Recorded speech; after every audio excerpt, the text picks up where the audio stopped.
तो जो कोई भी MHCT 2026 के लिए तैयारी कर रहा है उनके लिए एक बहुत बहुत ज़रूरी अपडेट है। इसे बिल्कुल भी मिस नहीं किया जा सकता। चलिए समझते हैं कि यह है क्या।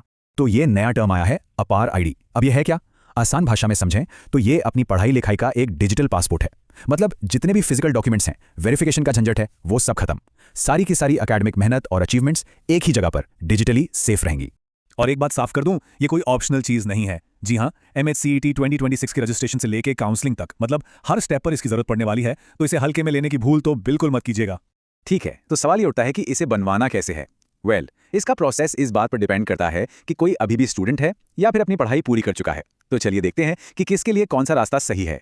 तो यहाँ पर दो बिल्कुल अलग अलग रास्ते हैं, एकदम क्लियर। जो स्टूडेंट्स अभी स्कूल में पढ़ रहे हैं उनका प्रोसेस स्कूल के थ्रू होगा, और जो पास आउट हो चुके हैं वो इसे खुद ही ऑनलाइन बना सकते हैं।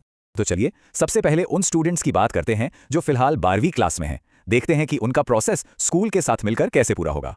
तो ये पूरा 5 स्टेप्स का प्रोसेस है और इसमें स्टूडेंट, पेरेंट्स और स्कूल तीनों को साथ मिलकर काम करना है। मतलब स्कूल से एक प्रोविजनल नंबर लेना है, फिर पेरेंट्स की सहमति, उनका वेरिफिकेशन, हर स्टेप बहुत जरूरी है। और आखिर में स्कूल ही इसे UDI+ पोर्टल से फाइनल टच देगा, जो कि स्कूलों के लिए एक सरकारी डेटाबेस होता है। चलिए अब आते हैं उन लोगों पर जो स्कूल पास कर चुके हैं।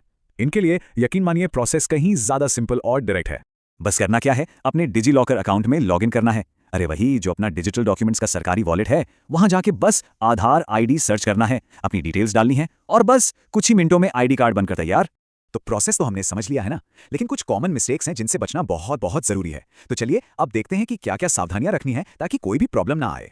प्रोसेस शुरू करने से पहले ये 3 चीजें जरूर चेक कर लें। पहला, मोबाइल नंबर आधार से लिंक होना ही चाहिए। दूसरा, नाम, जन्मतिथि जैसी डिटेल्स आधार और स्कूल रिकॉर्ड में हूबहू सेम होनी चाहिए। और तीसरा, पेन मतलब पर्सनल एजुकेशन नंबर जो कि स्कूल से मिलता है, वो होना चाहिए। अच्छा, मान लीजिए फिर भी कोई दिक्कत आ जाए तो घबराने की बिल्कुल जरूरत नहीं है। चाहे डिटेल्स मैच नहीं हो रही हो या पोर्टल में कोई टेक्निकल प्रॉब्लम हो, हर मुश्किल का कोई ना कोई हल जरूर है। और हाँ, ये एक प्रो टिप है जो दूसरे स्टूडेंट्स के एक्सपीरियंस से आई है। अगर कभी स्कूल का पोर्टल काम नहीं कर रहा तो सीधे ABC यानी academic bank of credits portal या फिर डिजिलॉकर पर जाकर भी ID बनाने की कोशिश कर सकते हैं। मतलब एक बैकअप प्लान हमेशा होता है। तो चलिए फटाफट से सबसे जरूरी बातों को एक बार फिर से देख लेते हैं। एक बात हमेशा याद रखनी है, ये सिर्फ किसी एक एग्जाम का नंबर नहीं है। ये 12 डिजिट का ID पढ़ाई की दुनिया में एक परमानेंट पहचान बनने वाला है। तो फिर इंतजार किस बात का है? अभी एक्शन लीजिए। डेडलाइन से पहले ये काम खत्म कीजिए और 2026 के लिए अपना डिजिटल एकेडमिक पासपोर्ट एकदम रेडी रखिए, क्योंकि आने वाला एकेडमिक सफर काफी हद तक इसी पर निर्भर कर सकता है।